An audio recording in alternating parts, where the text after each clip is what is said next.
বিসমিল্লাহির রহমানির রহিম। প্রিয় বন্ধুরা, দেশ ও প্রবাসী যে যেখান থেকে আমার ভিডিওটি দেখছেন সকলকে সালাম, শুভেচ্ছা, অভিনন্দন, ভালোবাসা জানিয়ে শুরু করছি ভিডিও আজকের ভিডিওটি করার মূল কারণ হচ্ছে সারা দেশে রাত থেকে গুড়ি গুড়ি বৃষ্টি হচ্ছে এবং এই বৈরী আবহাওয়ার কারণে এই শীতের সকালে সকল শ্রমিকরা কাজ বন্ধ রেখেছে এবং মাঠে সোনালি ধান পেকে আছে।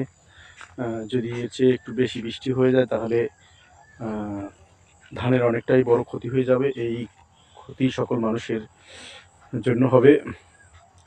তাই সকলে আল্লাহর কাছে দোয়া করেন, আল্লাহর কাছে সবাই মাপ চান যাতে করে বেশি বৃষ্টি না হয়। বেশি বৃষ্টি হলে এই যে ধানের অনেক ক্ষতি হবে। ধানের ক্ষতি হওয়া মানে কৃষকের ক্ষতি, কৃষকের ক্ষতি মানে সারা দেশের মানুষের ক্ষতি, বাঙালি জাতির ক্ষতি এবং আমাদের ক্ষতি। এবছর ইনশাল্লাহ আমাদের মাঠে প্রচুর যেটা বিগত 10-15 বছরে যে ধান হয়নি সেই ধান হয়েছে।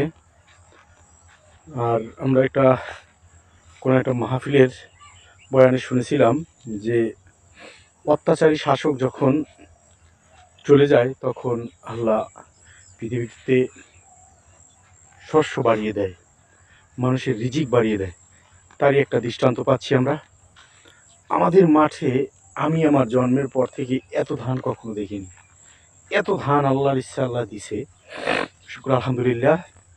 আলহামদুলিল্লাহ কি কোথা থেকে দেখছেন এবং আমার ভিডিওটি অবশ্যই আপনারা ধানের বিষয়টা অবশ্যই কমেন্ট করে জানিয়ে যাবেন যে আমি কি বানিয়ে বললাম কিনা। ধন্যবাদ, সকলে ভালো থাকবেন। আসসালামু আলাইকুম।